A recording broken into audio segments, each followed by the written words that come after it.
But first order of business is first action item: meeting minutes approve actually all the way back to May 6th. Even though we had subsequent meetings, we didn't have those were sort of informal meetings, and they didn't really count as a formal public meeting. So would anyone like to make a motion to approve the May 6, 2021 meeting minutes? Tamala makes the motion. Is there a second? Second by Sarah. Any discussion? All those in favor say aye. All those opposed, the ayes have it. The May 6 meeting minutes are approved. Thank you for that. Anybody dialing? I see there is nobody here in person besides us. And anybody on the Zoom call from the public? Okay. Please enter. Sorry, let me just rephrase it. We don't have the attendees, but we do have Barbara and Okay. Chris. Barbara and Chris. Sarah Okay. Baker is on, Barbara Sexton is on Zoom. Very good. Okay. If there is a public comment, please interrupt, and we will take those in turn. PPL had asked me to move their presentation to the beginning. Would they still like to present now, or are they still waiting for anybody else to be on this? Yes, Joel, we're ready to go if that works Oh, for you. great. That sounds like Barbara's voice. Yes. Excellent. And I'd like to introduce Chris Shoemaker. He's going to make a brief presentation on our energy efficiency program and some recent data. Chris, I'll turn it over to you. Fantastic. Thank you. The floor is yours. All right. Thanks for having me, everyone. I really appreciate it. We always look forward to presenting our programs. We're very proud of them. They have really kind of matured and blossomed over the past 12 years since Act 129 was enacted. And I have a short slide deck I can take you through. Do that right now.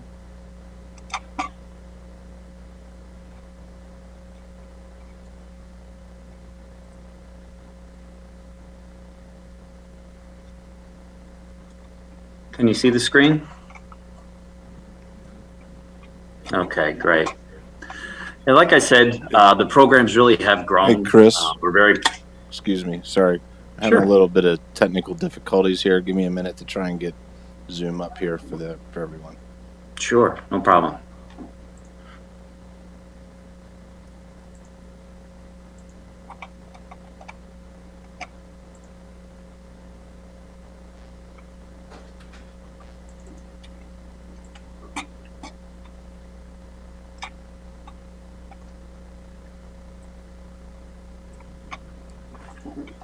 Maybe while we're waiting for the slides to come up, could you educate those who may not know about what Act 129 is? Just give a little bit of background. Absolutely. Yeah, back in 2009, Act 129 was a Pennsylvania state law that was enacted. And what it did, it brought it forth that all EDCs, or electric distribution companies like PPL, needed to reduce overall consumption by certain benchmarks. And if they didn't reach those marks, you could suffer penalties. So with that, we created a series of energy efficiency programs to really help all the customer sectors that we deal with, whether you're residential, commercial, there's even a sector for low-income customers. That we then hire conservation service providers, which are on a registered list that the PUC has, to really implement these programs. So, like I said, it was back in 2009. Since then, they have grown, matured, and what's really great is we've been able to help kind of really transform the market in terms of what types of energy efficiency materials are available to people, the types of services that are there. And through learning this, we're able to really create new channels of how we get these programs to people, because people have different needs, and we were able to adjust according to that. Now, we were tested this past year and a half, like everyone was. Nobody factors in a global pandemic on how to develop new channels of your programs. But we did it, and the customer experience was always a concern in changing some things. But what we're finding out is the changes we've made actually have become preferences. So it happens in phases. We are now in the 4th phase. It's a 5-year phase. It just started in June. So the programs we have are very similar to the ones we had in the past, but there is some nuances, some new changes, and some new channels. So Okay. please. Is it, I know in some states that I think they use, energy efficiency resource standards. Does it fall under a similar type of requirement? Yeah, the PUC also creates a technical reference manual. And then that manual, which is very, very thick, it lists all the different types of energy efficiency measures that we can offer and the actual savings we're allowed to claim for each. I think that's what you meant. Yeah. The technical reference manual. Does the goals then get re-looked at after phase 5, or is this a recurring process as far as you know, or? Yep, they do studies of market potential studies of what's out there, how they believe things have changed. And, in the past couple of years, that really has affected it because we've been, making the push to LED light bulbs. And to give you an example, the recent lighting standards have changed that we can only claim the savings between the bulb that's taken out, and the baseline now is considered a CFL and an LED. So yeah, the standards change, and then with it, the targets that we are required to achieve change as well. Okay. It looks like we may have to talk through some of this, since I don't know if the slides are not gonna. Yeah, the Zoom isn't allowing me to show the video for some reason. If I end this, can you see them now? Chris, they're showing up on my Zoom screen, but I think individuals at the actual meeting are having difficulty seeing it. Okay, Yeah, if you can just talk through it, we'll have to. sure. I could also email you the deck, but I could gladly talk through it if you want me to get started. Would emailing them, Owen, be helpful once we get caught up, or? Okay. Okay. Yeah. Would you be able to, if they emailed it to you, would you be able to put it up for? Okay. If you could email the slides to Owen Snyder, Owen dot Snyder. Oh, O Snyder, OSNYDER at carlislepa.org.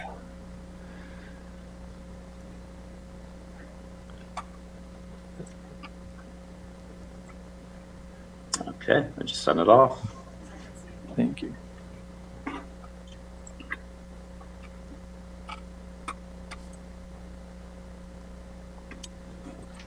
I know that James sent us read ahead on this, and I appreciate that. I did forward that, and hopefully most of us have at least somewhat familiarized ourselves with that. But Great. yeah.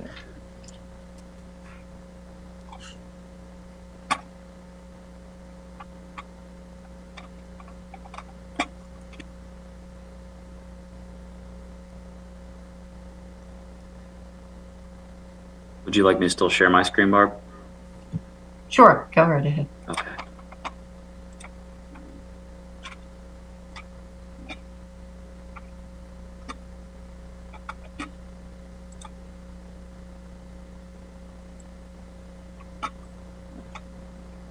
Chris and Barbara, while we're waiting, I'll just do at least one share update for everybody. So I think most of you know by now, and I'm really excited that I think we've known that the borough here is committed to managing and monitoring and being implementing our climate action plan, and so they have put out an announcement for a new director for sustainable community and economic planning. The position is on our website. It's been kind of circulated around various schools and business groups who work in urban planning and sustainability. So I know I've heard Susan, our borough manager, say that they've already been really encouraged by the number of applicants they've had so far. And so we're going to have sort of a point person pretty soon to work directly with the borough, whose one of their main jobs will be to implement our action plan. That sort of it's connected to our item D there. So after some discussion with the borough manager and the mayor and deputy mayor, we would like to propose that we keep the commission perhaps organized a little bit different than it is right now for probably another 12 months.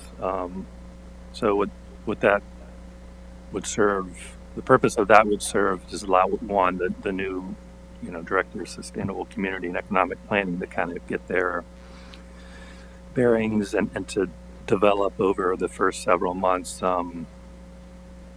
decisions, some understanding about how they would like to use the commission, if they want to use the commission at all.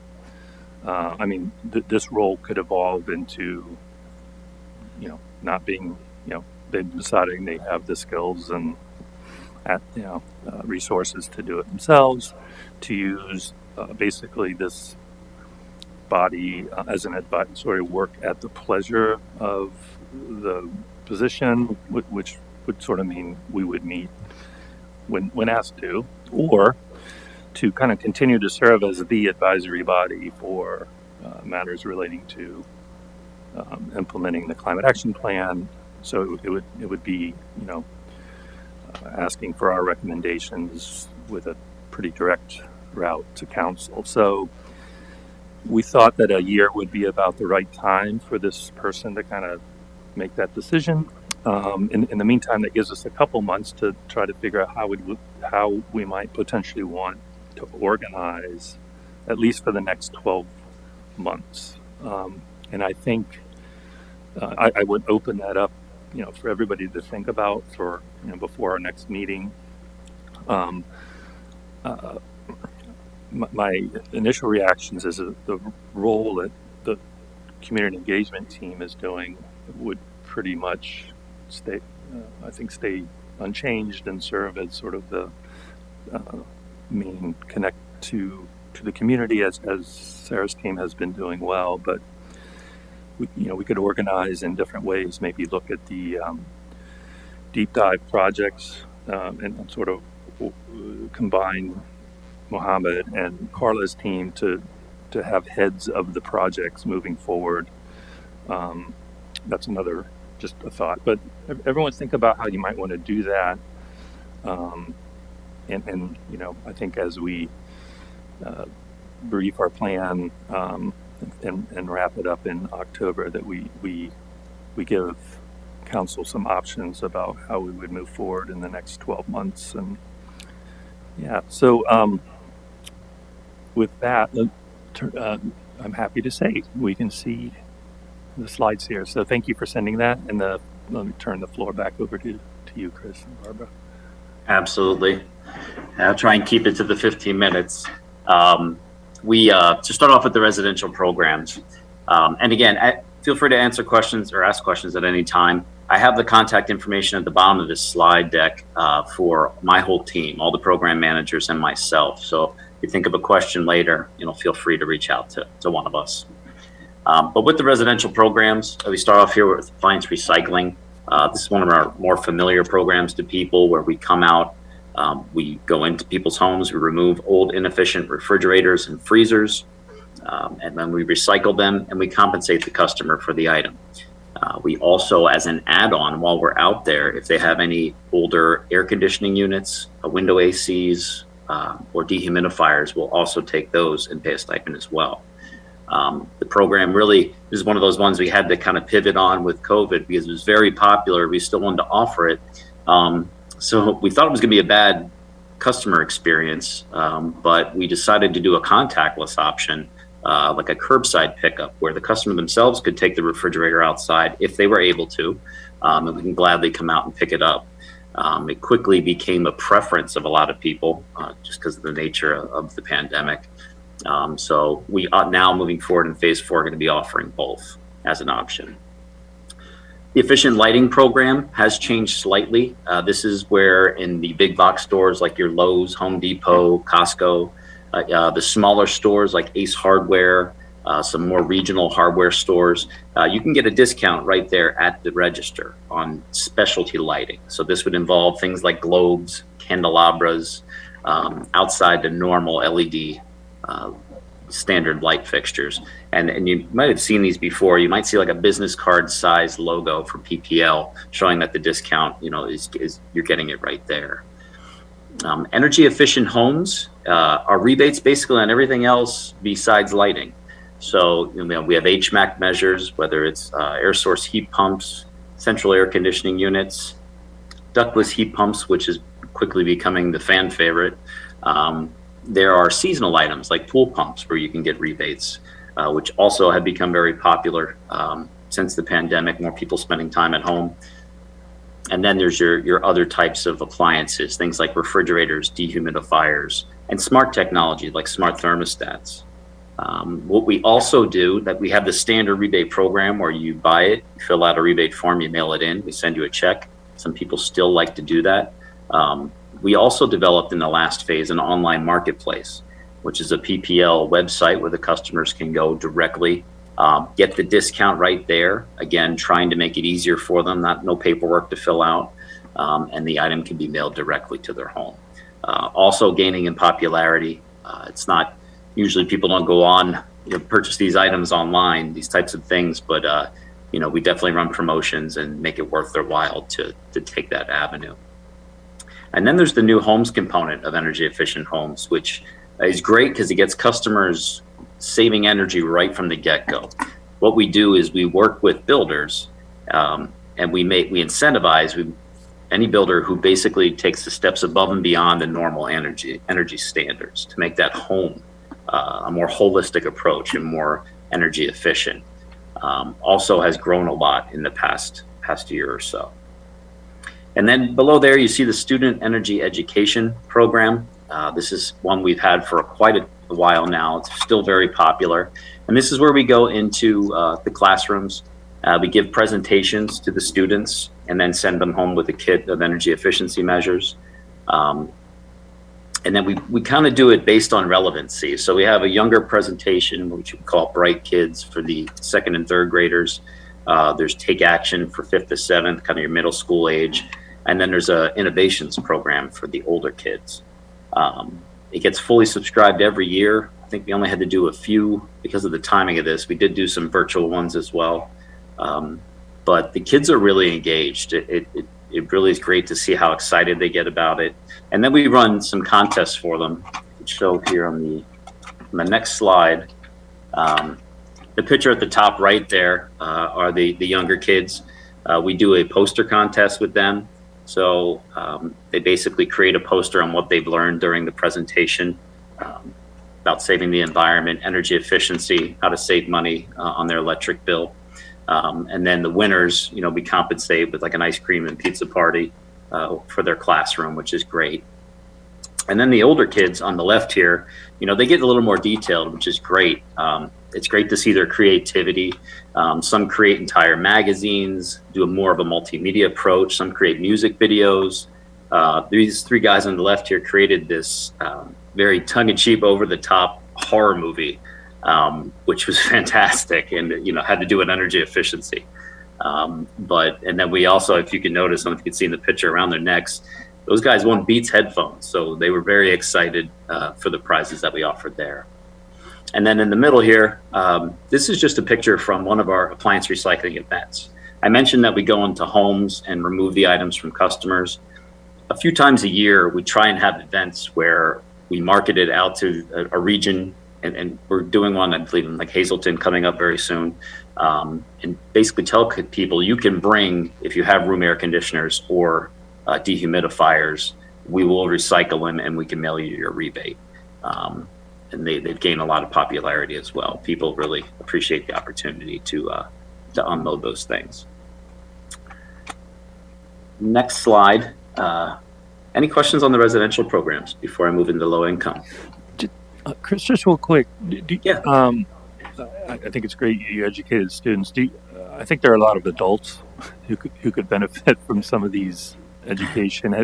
Have you ever gone to like neighborhood associations or groups upon request if they know that they can have a minimum number of adults? Do you do that sort of education as well? When we've had requests, absolutely, we have done that. We usually have our implementers that run these programs can gladly meet with any group, give overviews like that. One of the things I didn't mention, it's not in a group setting, but part of the Energy Efficient Homes program, we do in-home audits and virtual audits where on an individual basis, if the customer would like, we can go through their home with them, identify energy saving opportunities, and then we send them a kit to go with it, but we also give them a detailed layout of different items they could work on to save energy and then the rebates associated with them. So yeah, any requests like that, our team loves to reach out and do things like that. Thanks. Sure. Real quick, another question for you, I think. Yeah. Hi there, Mohammed Badisi here. Just a quick question. So one of the concerns that's come up around energy efficiency programs with utilities in other markets, and I'm not saying this is a criticism of PPL, but is the fact that they primarily benefit homeowners as opposed to home renters. And I'm wondering if you can talk about how much of these incentives, for example, appliance swapping, light changes, energy efficiency upgrades, are eligible for renters as opposed to owners? Is it really just whoever pays the bill is able to make that claim? And what accommodation is for the fact that, if you think of renters, they're the ones who tend to be the lowest income and that benefit the most from the energy savings at the end of the day. Yeah, definitely. I mean, if whoever's been making the purchase in this case and applying for the rebate would get the benefits of that rebate. So if it is a renter, like in the case of purchasing light bulbs at Lowe's, that would be definitely, if the renter's buying them themselves, if the appliance is theirs and they're recycling it, they would get that benefit. We don't run into too much trouble with that. Some of the challenges we get into are oftentimes with the low income programs. We usually have a lot of renters in those programs. And if there's extensive measures that need to be done, it's getting that landlord's approval to do those measures. But whoever's named the bill is in would basically is usually who applies for it. No, thank you. Thank you for that clarification. Sure. Anybody else? Okay, I can move into low income programs. One of the main differences with the low income in comparison to your standard residential measures is that the low income customers pay for nothing. In the other programs, residential, the customer purchased something, they get rebated a portion of the cost. With low income programs, we go out, we do an in-home audit, or we're currently doing remote audits, again, due to COVID. And it's that walkthrough of the customer's home that I mentioned earlier, where we identify energy savings opportunities, and then we install them for the customer at no cost. And in this case, we'll go through, we'll identify lighting. If they have any incandescent lights, we replace those with LEDs. We look for water saving measures. If there's aerators that can be put on any of the faucets, low flow shower heads. And in terms of water heat, we do pipe insulation. And we also, if the water heater is inefficient, if it's an electric water heater, we can replace that with a heat pump water heater, something that's a lot more efficient. It's a great benefit. And then the customized EE is what's huge, because we're going through the home with the customer, again, whether it's their smartphone or actually being in the home, we can identify, not just give them savings tips, but customize things to their home. Because in the end, that's really what helps them save, is that combination of the measures that we do and that altered customer behavior is where they really see the most savings. And then we don't stop there. You see here referrals for extensive measures. We actually do this both internally and externally. So internally, the WRAP program, I don't know if anybody's familiar with that acronym. It actually stands for Winter Relief Assistance Program. And our Act 129 WRAP program is an extension of the WRAP program we've been doing for 35 years, which is very similar to everything I just mentioned. They do have additional measures in that program that we don't offer through Act 129. So what we can do is make that referral in-house and have another contractor go out and address some of those items, which works very well. We also make referrals if the customer has, say they have gas heat, we'll make a referral to UGI's weatherization because it's something they offer, or whatever their gas company is. And then we go beyond weatherization. So oftentimes low-income customers may have trouble paying their bills. You know, we make sure we direct them to LIHEAP to get the federal funding that they can qualify for. We have On Track, which is our customer assistance program. It basically lowers their bill each month. And then Operation Help, which is our heating assistance. So, you know, our goal is once we get into the customer's homes, we want to get them in touch with all the available resources that are there for them to save money, you know, and then increase their comfort. You know, oftentimes that comfort's physical or mental, knowing that some of these things are being taken care of. Chris, did you? That's a WRAP program. And then did you actually we also say, still, real quick, did sorry. you actually say you will replace inefficient water heaters with newer ones? Yeah, inefficient electric water heaters can be replaced with a heat pump water heater, which is, I don't know if anybody's familiar with the technology. It's a standard electric water heater. And it literally has a little heat pump on the top, uses the air in the room where it is in the basement to heat the water as opposed to resistance. I think we have one more question. Sure. I had a quick question in regard to the amount of money saved on average for the WRAP customers. Do you have an amount of money on average that's saved by homeowners by these types of programs, or even just over the course of the program, an estimated amount of or just energy? Yeah. We usually it's between 8 to 10% that customers actually save. Unfortunately, you have some of those outliers where, you know, we put a low flow shower head in, replace the water heater, and now they think they can take a 20-minute shower instead of 10. So you do have kind of situations like that. But on average, I would say between 10, actually 8 to 12 is probably a good range. Thank you. Yeah, Absolutely. The more items they have in the home, the more they usually save. For instance, with electric heat customers, they usually get serviced with our other program, our LIAR program. But with that program, we conduct negative pressure testing to identify leaks, and then we do air sealing, insulation. We even replace heating systems in some cases. So that's where you're talking a lot of savings there. Now, in addition to WRAP, we still offer home energy reports as well to our low-income customers. That's something, if you're a PPL customer, you may have gotten one because we used to send them to residential customers as well. That's that report card that kind of shows your usage and kind of where you stand in comparison to other people like you. Maybe your same size house, same types of habits. So that's something we're still going to be offering moving forward in phase 4.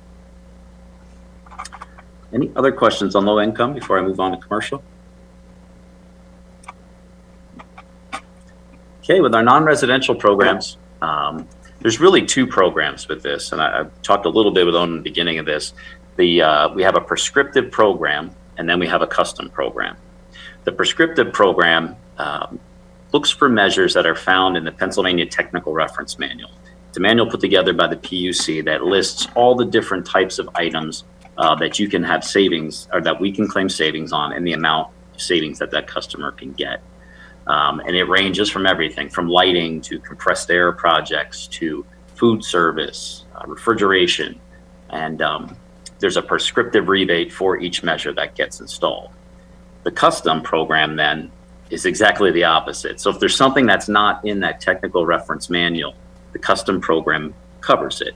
And it's usually very unique type of situations for specific companies.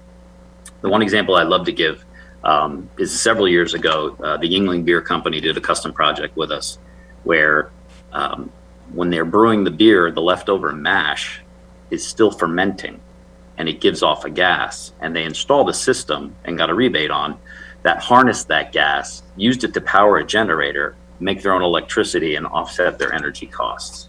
So Yuengling's literally being fueled by beer right now, which is kind of neat. So that's the two main programs, your prescriptive and your custom. Where the differences really come into are the channels in which we offer those programs. And this is something that we've expanded a lot in the last couple of years. I have the 4 channels here.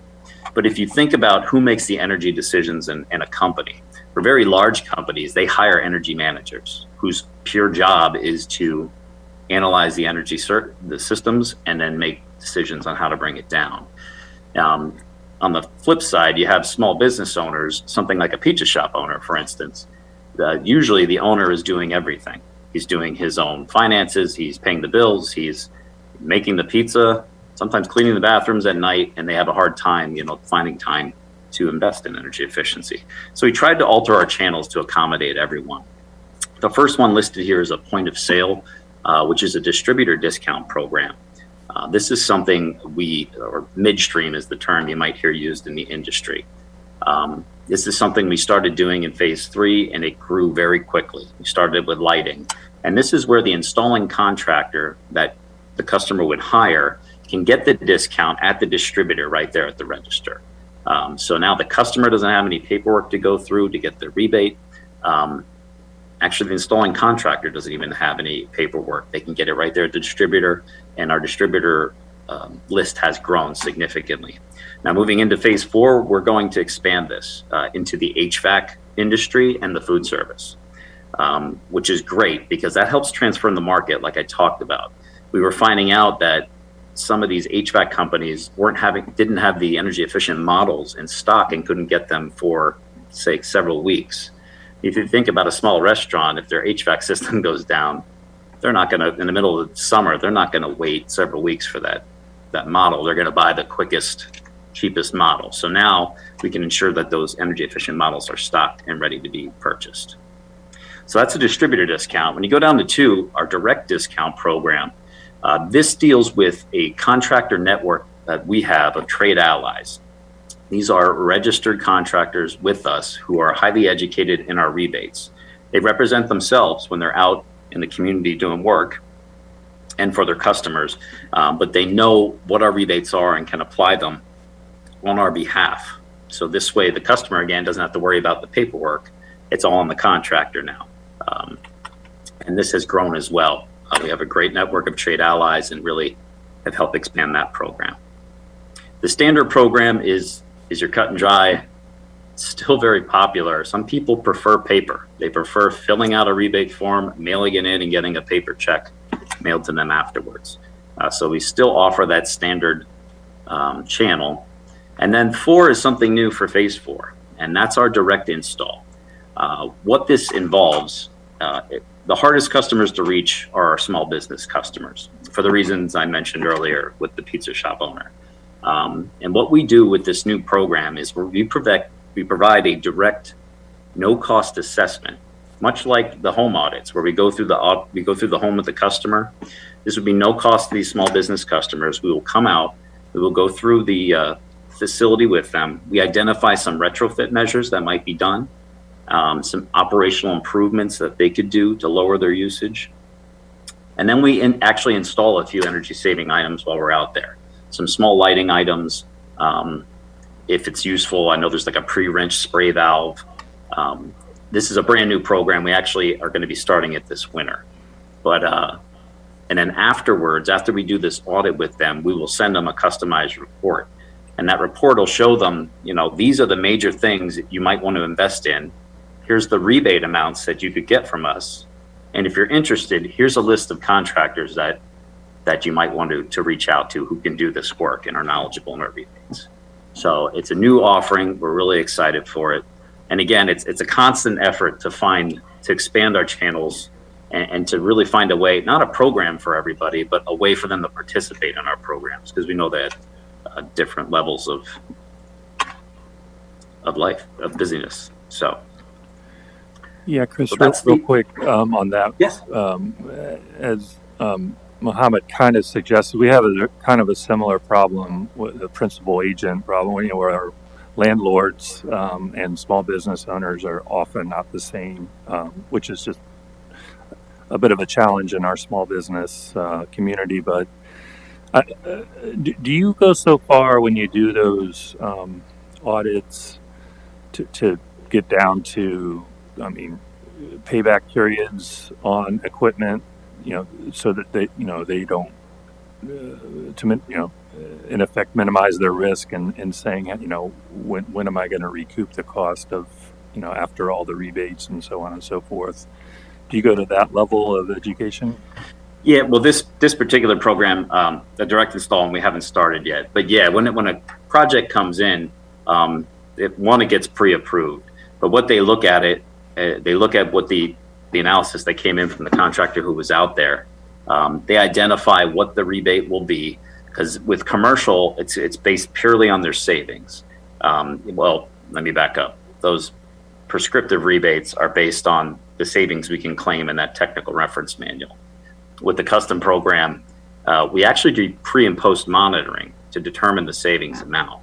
But yes, we can give them, you're talking about payback, like a payback period to see when their investment would actually pay itself off with the savings. Is that what you're talking about? Yeah, exactly. We do, that's something I want to talk with I'll ask actually our non-residential program manager. I know we do a version of that. I just don't know exactly how we present it. So that's a great question for Heather, who's our non-residential program manager. That I'll have her, actually her email's on here.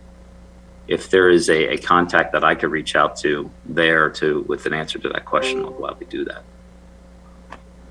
Great. Yeah, Barbara, if you could forward to me or anyone on the commission, that'd be good. Yep, sure, will do. Sounds good. Any other questions on the commercial program or any of the programs I talked about today? You mentioned reaching out, or at least wanting to reach out to different people, either homeowners or even you mentioned small businesses were difficult to get involved in these programs. Mhm. How has and I'm only asking for very selfish reasons, how has your approach to engaging with the public, whether it be homeowners or small businesses, how has that kind of evolved throughout your process? And also, in the same kind of regard, how do you go about recruiting and vetting your contractors as well? Well, the contractors themselves. So to implement these programs, we have to hire conservation service providers. They have to be registered CSPs, is what the acronym is, that the PUC keeps a registry online. So when we go out to contract for all our programs, we have to go from that list. They're usually larger companies, and then from there they do the recruiting for the actual contractors, the trade allies that we work with, in some cases subcontractors. And back to your initial part of your question, I apologize, can you repeat that part again? Yeah, of course. Sorry, it was kind of two questions in one. The first part of it was just basically relating to engaging the public in terms of advertising these programs, either to residents and or the small business programs as well. And basically, are there things that you have found particularly effective, or are there things that you tried maybe in the beginning that weren't as effective and have kind of evolved along the way? Just kind of how are you engaging those different customer bases? Absolutely. Overall, it's really interesting. The thing that works in both residential and non-residential is word of mouth and customer examples that they provide themselves. You know, people don't want to hear what we have to say. They want to hear what other smart people are doing. And one successful venture we've had is our business recognition program. So with small businesses, we basically acknowledge when they make energy efficiency investments, we had a program that it basically gave them a badge, bronze level, silver level, gold level, that they could use on their electronic signature. They had actual badges they could hang up in their place of business. And what's great is it identified them, the savings that they actually got was great, but they said what helped them out more was the fact that this recognition identified them as somebody concerned about energy efficiency. It made them a preferred supplier in other people's eyes. And that's really, I think, what's worked the most so far. Now we're expanding that too. We have another program, it's Put Your Business on the Map, which is an interactive map online. Same thing. So if you're a small business and you look and you made your investment, you can share your story on there, how it's helped you get new customers. Some people have said we got new customers just because of the fact that we're investing into these programs and helping, save the environment. So it's that customer word of mouth and their testimonials that they provide really has been the most effective so far. I encourage everyone. We actually have on the website, the pplelectric.com, if you look the ways to save, especially for businesses, there's some video testimonials there of people who have engaged in programs. Again, another way of sharing their story. That's usually what connects with other people and helps us get them engaged. Hearing from other like-minded people like themselves.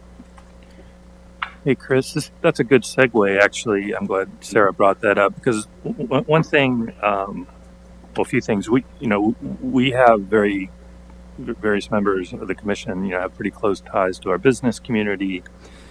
I look forward to working with you all to get some time periods where you can come showcase some of these specific offers and rebates, because many of the board members, are business owners, and I think we can help you advertise a little better.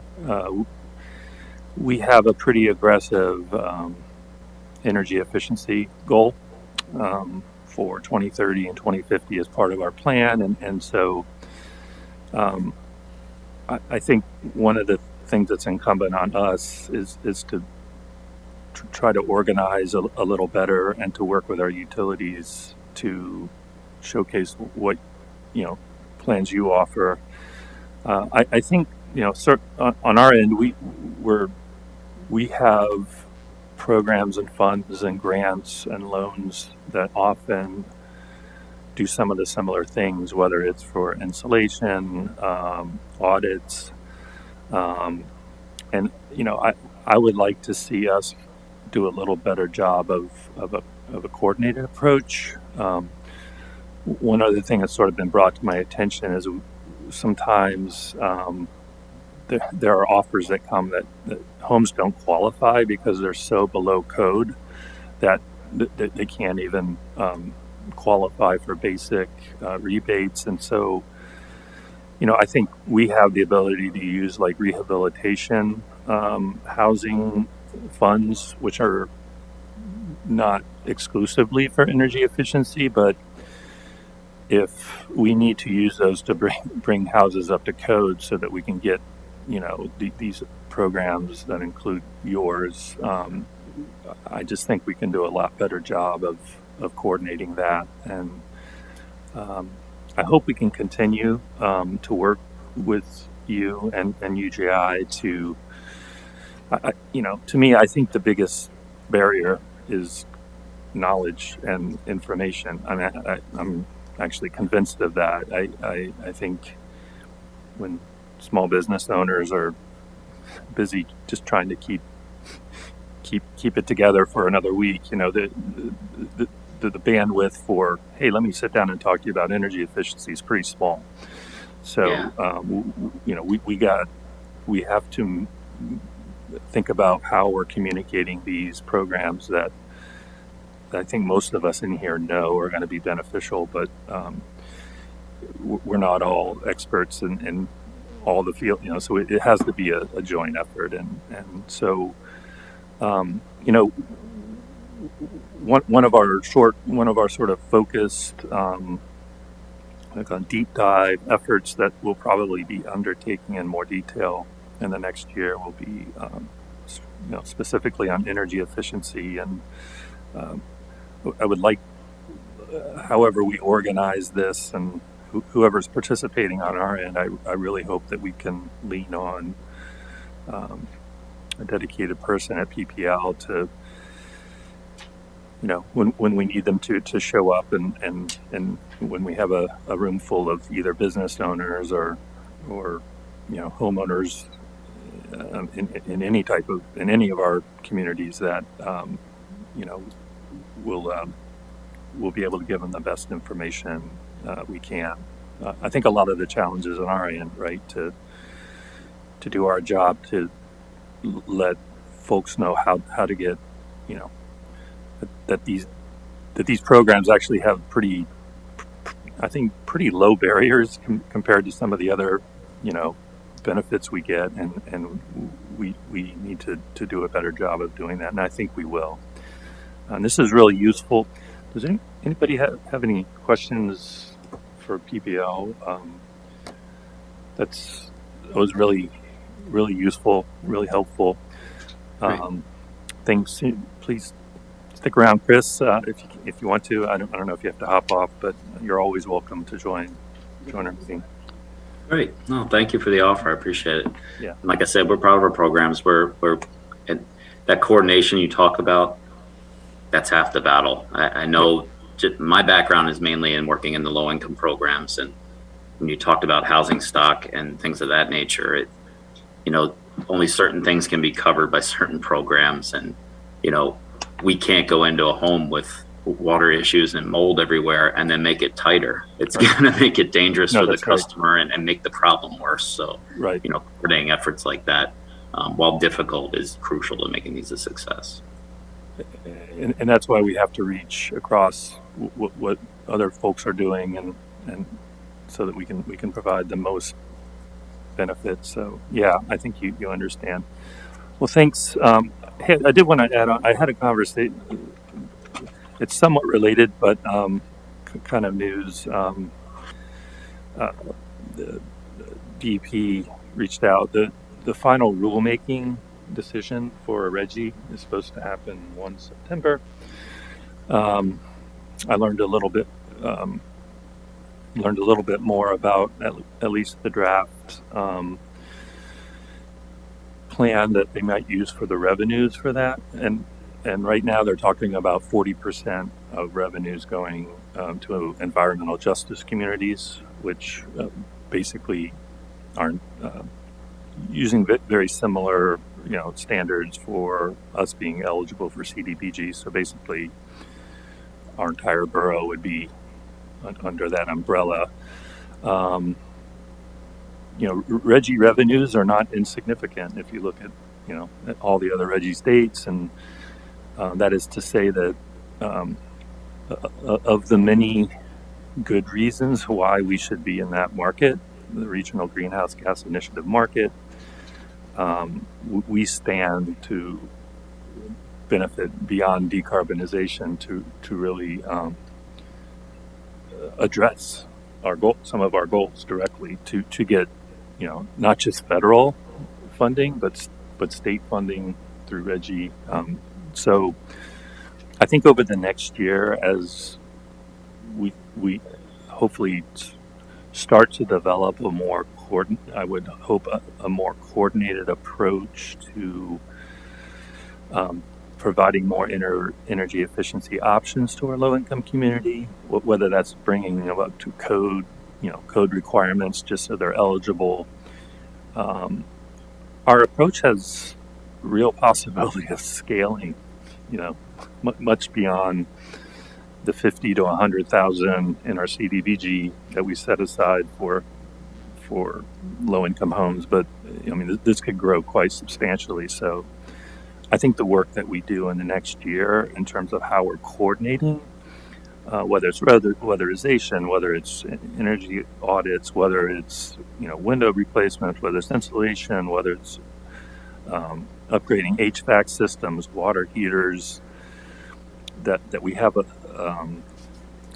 while working with redevelopment authority, that we have a strategy. I think what we lack is a strategy, sort of a holistic strategy of the types of places we're trying to bring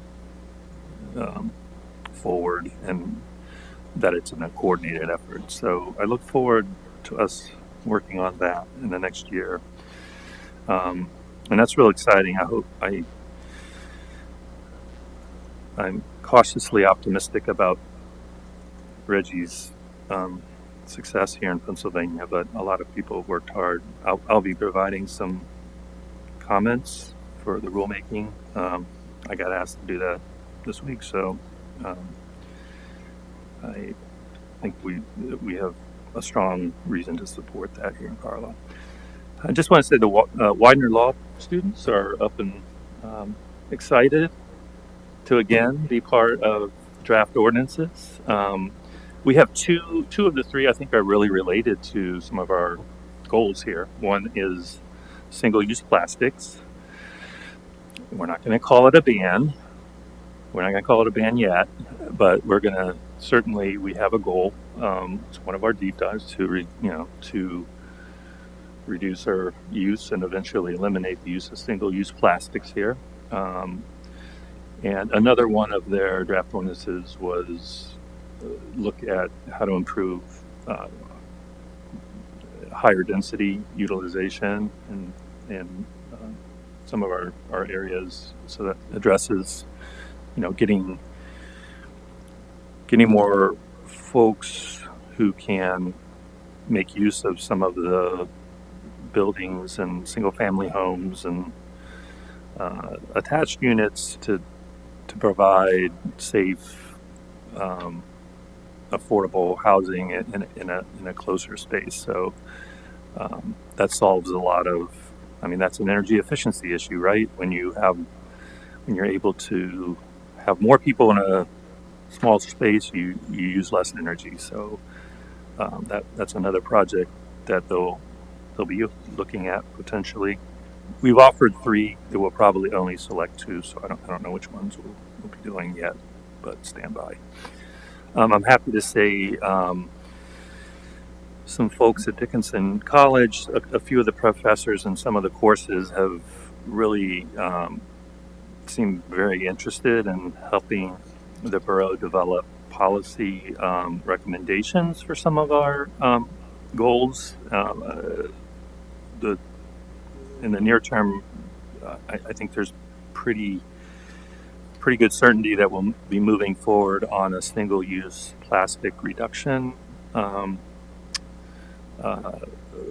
analysis, which we're probably going to give ourselves about a 8-month timeline for the borough to work with the faculty and students there, as well as at George Mason. We have a couple of classes that had expressed interest in doing that, and there seemed to be some interest on some of our other projects. I think we may have the capacity to look at the EV charging as another project of interest, which is really a quite extensive policy problem, right? When you talk about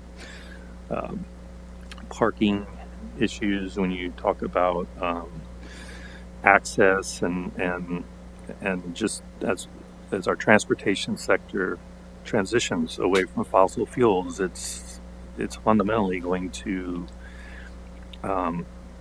make us have to relook at accommodations and we got I'll just add, we got a comment from a resident who expressed some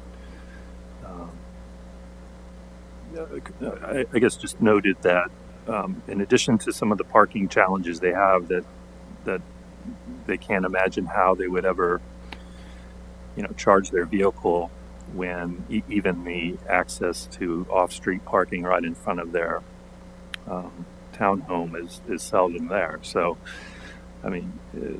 these are not simple problems, and I think Carlisle's a bit of a special case where, you know, we have a lot of multifamily townhomes. Um, we don't have a lot of off-street parking in many of our zones, so it requires some real thought here. And you know, when you look at the president's, you know, goal of, is it 50% by 2030? Half of vehicles sold will be EV by 2030. That's not that long. That's not long from now. I mean, I think of like 9 years ago. You know, 9 years ago was 2012, and that seems like yesterday. And like that means that, you know, I mean that it's true. I mean, we need to really start thinking about this right now, because we will get overtaken by things we probably have less control of if we're not doing those sorts of um, problem solving. So those are two things. Two of our projects that I'm hoping we're going to get some real nice support from our two of our local colleges, and yeah, those were all of my updates I want to share. If we want to go around, Sarah, Yeah. give an update on what's going on. Yeah. Sure. So, turn the mic on. Let's see. So, updates for us. Nuhan has just about finished working with us. He's basically wrapped up his summer internship. So, it was really great having him for the summer. We will be sad to see him go, but we're really thankful for the work that he's done with our group so far. One of the things that we're transitioning towards right now is the creation of, we'd like to host 2 focus groups, at least 2. We've talked about maybe doing up to 4. I think 3 is maybe an ideal number. But we'd like to host a couple focus groups. What we're kind of trying to figure out right now is how we'd like to split those focus groups up. We talked about doing maybe having one for business and industry, one for residents, and then having one that's just maybe a mixed bag. We've talked about maybe dividing people up in terms of size of the building they're occupying, so having larger nonprofits at the table, you know, if we can get Project Share or Dickinson College involved, even though they already are quite a bit involved. But having larger businesses, even Prologis warehouses, or something along those lines. But just trying to, basically where we're at right now is trying to think about timing in terms of wanting to reach out to people now, but wanting to also make sure that those focus groups are finished before our deadline in terms of when we're delivering the final climate action plan. So that information that's gathered can be thoroughly synthesized into that final plan. So what we've been looking at some dates that work for us, and we do think it would be helpful if we can get a team lead from another team or 2 at least one, so like one team lead in addition at the focus groups. I think that'd be really helpful. Days that work well for us are Wednesday evenings, Friday evenings, or Friday afternoons even, and then Saturday mornings will work really well. I thought it might be nice for us to try to have at least one public meeting at a place that's not Borough Hall. I don't know how I feel about doing an indoor event, or if we'd prefer to try to find some way to facilitate an outdoor presentation. But I think it'd be nice, even if we went into a more thorough description of the 6 projects, or even just did kind of a presentation of these are the 6 fact sheets and the information that's in there, and then even just talking about next steps in terms of like, this is where we're at, what are our next steps in terms of the climate action plan. I thought we do have our next public meeting September 23rd, I believe, so maybe either before or around then that week we could do that, and then plan the focus groups around then to start, so that if people wanted to maybe go to a broader presentation on the 6 projects and then attend the focus group, or even if people want to just continue to give us feedback over Engaged or even just directly to our email, just advertise that. But Yeah, I think, well, and I was gonna say one of the things that I think would be really helpful. Well, and I'll get to this when I get to my update on my team too. But getting some focus group feedback on kind of our vision statement and objectives for the CAP, and how that informs our criteria for assessing co-benefits. Because I mean, I think that's the stuff that's going to matter the most to the community, and like where things will be more deeply felt. And that will help kind of my team in kind of formally making sure we're consistent in assessing co-benefits across the different actions. And Mohammed will have to chat with you. Yeah, that's a great comment, Tony. I think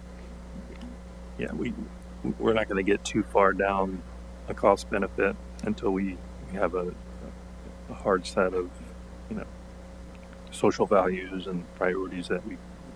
But I like. So I think what I anticipate we're going to provide council in October is a definite pathway that we would recommend that sort of helps us prioritize across all those sectors, but we'll have different levels of information. I think I would recommend that the next year be sort of a providing more actionable recommendations for those 6 deep dive actions, and we can start really, I think, digging into those, and that goes into let's think about how we want to organize to do that. I guess did you? Maybe the kind of I was going to kind of if you're Yeah, done. sorry, I interrupted. Were you done? You can finish. Oh yeah, go ahead. no, that's okay. That's basically what we're working on right now. We will be continuing to talk about our suggestions in terms of community values. Of course, I've sent along the information that we've found from other projects.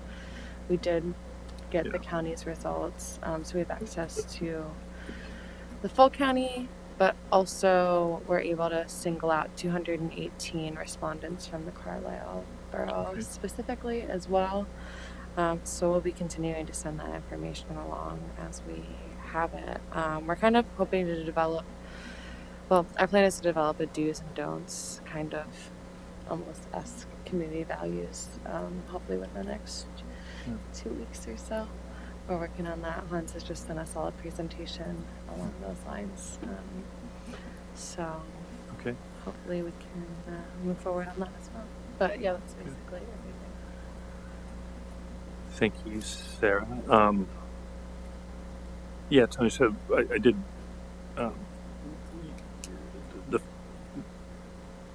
the functions that your team is doing. I think I did. It was the hardest one for me to think. What would the best employment of your team be for the next year? I mean, we can always refine some of our modeling and so on and so forth. But I also know you have a lot of talent, including yourself, that we could throw directly into some of these projects. But I want to hear also your thoughts about what you think the best employment of your team, but whether it's maybe having a couple people doing more of the pathways refinement and evaluation, and donating some others maybe to some other projects. But I'd like to hear a little bit more of your thoughts about what you think would be best for the PAT.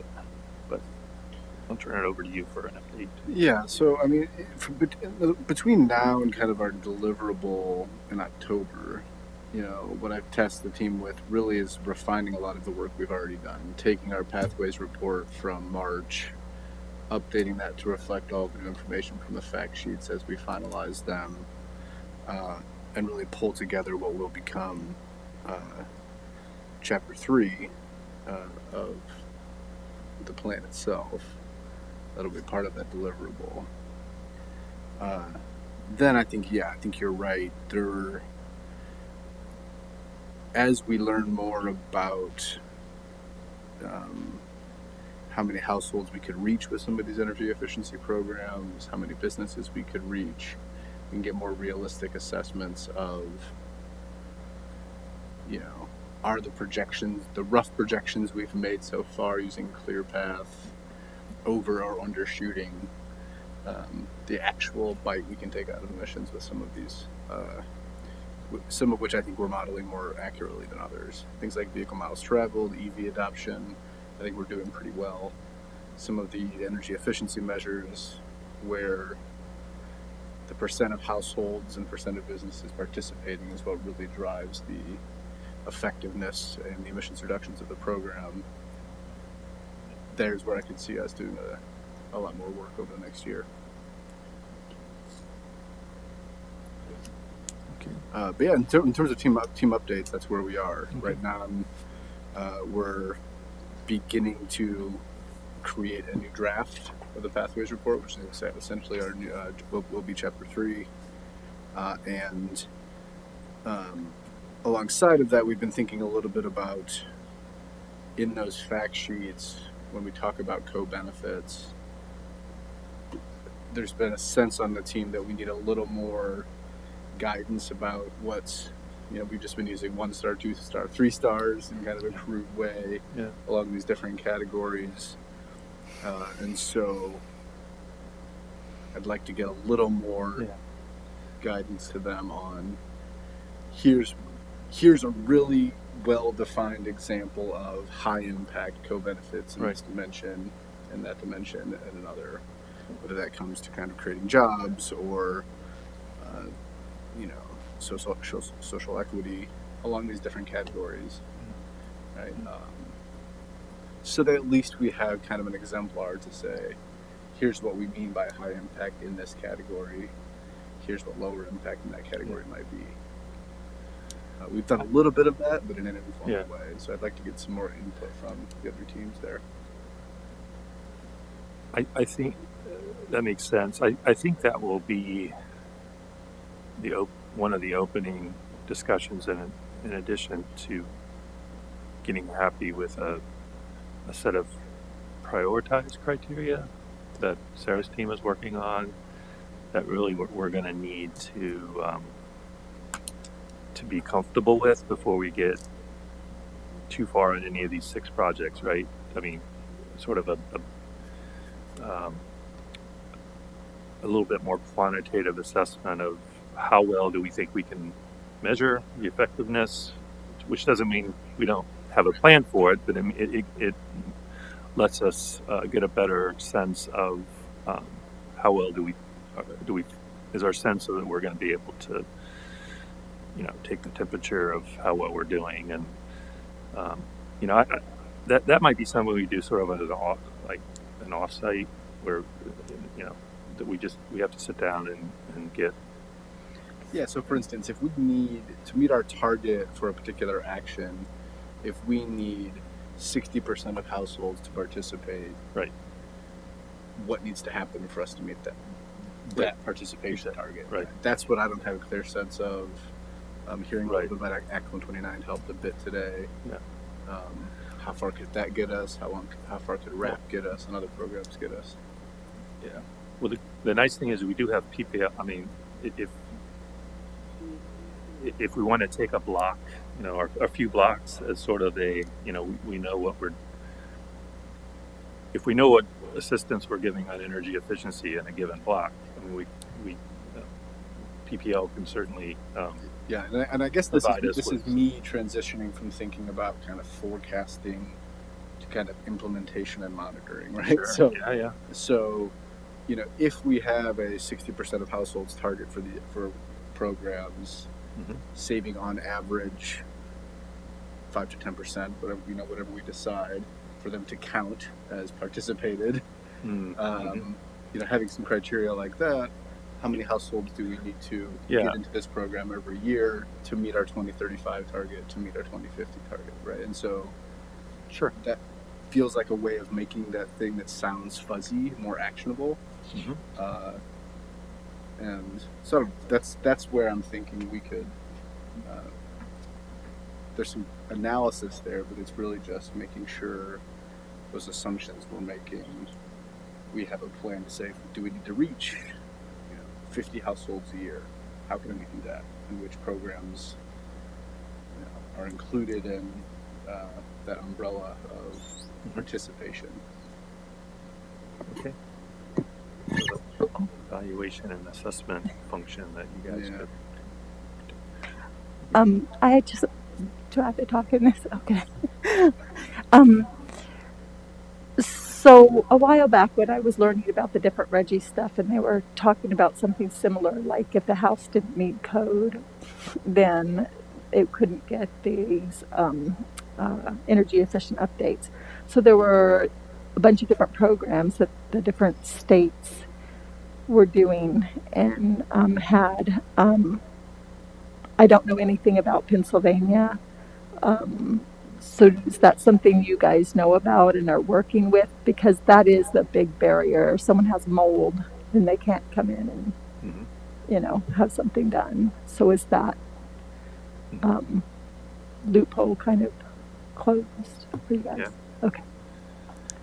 I know Maryland has I think one of the better plans for how they use Reggie funds to address homes that are sort of not even up to code to make it weatherized, but they're able to solve that. So Tony, was that do you have anything else? No, that's it. Thanks. Pardon? The zoning group has been working with the objectives from the comprehensive plan, and goals and objectives, and how they relate to the climate action plan goals and objectives. And then we took Tony's groups of objectives and kind of put those in the categories of the comp plan goals, and then looking at design guidelines and potential ordinances that we could look at. We're focusing on putting that sort of spreadsheet together now, and then focusing also on equity issues, and like we talk about sidewalk cafes and how that helps the community, but it doesn't help everybody in the community. And so, are there some spaces where we could make just some public, seating areas that anybody could just go and take their own lunch there and not have to pay, $12 for lunch. Just thinking about that a little bit more. And then just transportation issues, complete street issues. We're looking at the zoning ordinance now. There's a lot of spaces where if there's a vacant lot here and there in town, for instance, I'm looking at one right now on for somebody who called in, and they basically can't build what's next door on those lots because of the way our setbacks are and all of that. So you've got these 36-foot wide lots that this house over here had a 10-foot setback. It was a nice turn of the century house with a porch on the front and all of that, and 5-foot setbacks. But now it has a 10-foot setback and a 25-foot setback and a 30-foot rear setback, to the point where all you could get on there is like a manufactured home. So that's probably not what we want. So what can we do to fix those types of things? And we're looking at maybe doing like an overlay on some of these areas where we have traditional neighborhoods and homes. So we're looking at those types of things. So in doing that, what that does for climate action is it makes it more walkable and friendly, because right now, what just happened actually last month at one of the meetings, that there was a plan that was approved that had side driveways that went over the sidewalks, to get to the lot. And because the setbacks were so far, Now they have space to park their car in front of the house. None of the other houses on that block have that, and it's simply because of the way our zoning is designed at the moment.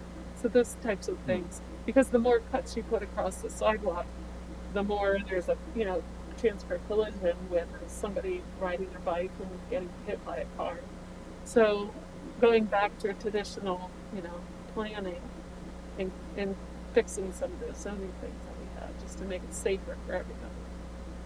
So we're looking at that. We looked at the Weidler ordinances, the two that were specifically for Carlisle, but also some of the others. And we looked at some weed ordinances, and we're going to consider a conservation planting ordinance to sort of get rid of that weed ordinance and try to come up with something where people don't have to, mow their lawn within an inch of its life. So we're still working on those things.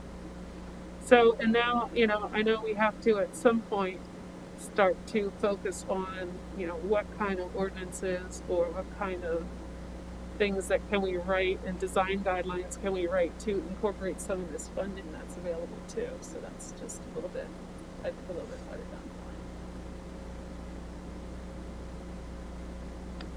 the line. Thanks, Carla. And Mohammed. Sure. Good evening, everybody. Let me just start actually with an apology at first. We lost quite a bit of inertia over the summer, due almost entirely in large part to mismanagement on my part. So we haven't made the progress that I had described during our last meeting, but we haven't started the actual cost-benefit analysis. We have done a pretty good job of collecting the case studies that we wanted to use to inform the dialogue. So we've had meetings with the Center for Rural Pennsylvania, the Sustainable Energy Fund, and a few others who've been able to share examples from other communities and what they've actually built and changed and sort of proactively done in their communities to have impacts towards their own climate goals. There's a conference happening at Penn State the first week of October that brings together from across the country extension school officials who've been working with communities either on climate change or energy transition issues, and they're going to have a bunch of presentations on case studies as well. So I think we're getting smarter, but we have not done the actual work of cost-benefit analysis. That's why I want to start with the apology. We have the teams constituted, we have the team leaders, and so we've set up a meeting this coming Wednesday to try and kickstart that again. I think at some point we have the luxury now, given again this unfortunate delay, if we want to rethink that process or if we've somehow adjusted our priorities, we have that luxury of making the adjustments now because we're not too deep into an actual calculation. But I think the goal, since I still understand it, is to come up with real physical options for adjustments or construction or transition of our community infrastructure and some of even the choice making. So that's still going to be something we're going to try and push now on a far faster timeline given some of the time we lost. Okay, I'm sort of wondering what you and the others think in terms of maybe. I certainly don't want to short cycle, a good CBA effort, which I think we are capable of doing. Just necessarily to include in our October report, but I'm just wondering if it would make sense to take the volunteers we have on the teams, see if there's appetite for them to be willing to stick with the process for a little bit for a little bit longer. We had a team lead meeting where I got the sense from the ones who were there that there's a sense that if we have a clear understanding of deliverables and that we're making progress, that there seems to be an attitude that we can keep the momentum going for another at least another year, and then we'll have a paid professional who will make a recommendation. afterwards. So that made me, I think maybe that in the near term, Mohammed, you can get a sense from the members of those teams whether, hey, we may we probably need to get some of our criteria, get happier with them. Like just feel really good about, hey, these are our social values. These are what our community expects. Maybe start getting some specific feedback on the individual plans. Start getting a sense of how well do we think we can measure and assess these, and then really hit those 6 projects, ideally with the people we already have identified. But I'll leave it to you to see if you think we need to augment or recruit, or I would recommend that maybe the end of September, or maybe around our next public meeting, we the team leads sort of maybe get together and come up with a kind of a plan of action to get how we want to be set up to conduct sort of these the process of making recommendations on these 6 projects, which would sort of usher us into year 2 of this commission. Does that sound like an approach that Carla, Mohammed, Tony, and Sarah, we could probably knock out in a few hours? Yeah. If I could just add one note, it's worth noting, I mean, as we have that conversation and sort of trying to think through what can be sustained, one thing we're realizing, the work that we've done already, is that while we had hoped for sort of a cost-benefit analysis process that takes both account of like pure economic logic and co-benefits and community, values in the same conversation, almost every other community that we have been able to interact with or sort of read about or understand so far has divorced the process into a pure feasibility conversation. Can it be built? Is there money? Or is there capacity, right? And then a secondary, if it can be built, is it worth building? Is it worth doing because of both its intrinsic economic value and its co-benefits? And so I say that just to point out that we could have an earlier stage this year conversation about feasibility and a longer term, more informed, community-driven, enlightened discussion about the value of those feasible choices, those feasible options that takes into account both economics and community values. So there's another way to do it. Sure. I just want to put that out there, and so that's one thing to consider. I don't want to suggest we can't make progress. In the next few months on that. Feasibility. If it's not feasible, there's no reason to evaluate it. So I'm with you. I know Tom Horton couldn't be here. Let's go. Tamala, anything else you want to share with the group?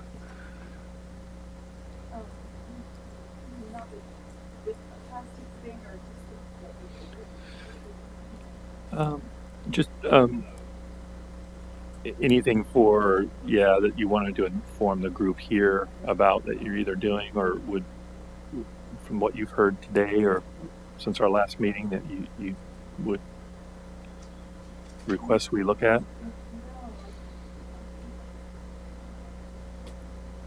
And I personally, I appreciate all the work you've been doing on some of your initiatives, and I think a lot of the data you're collecting on, the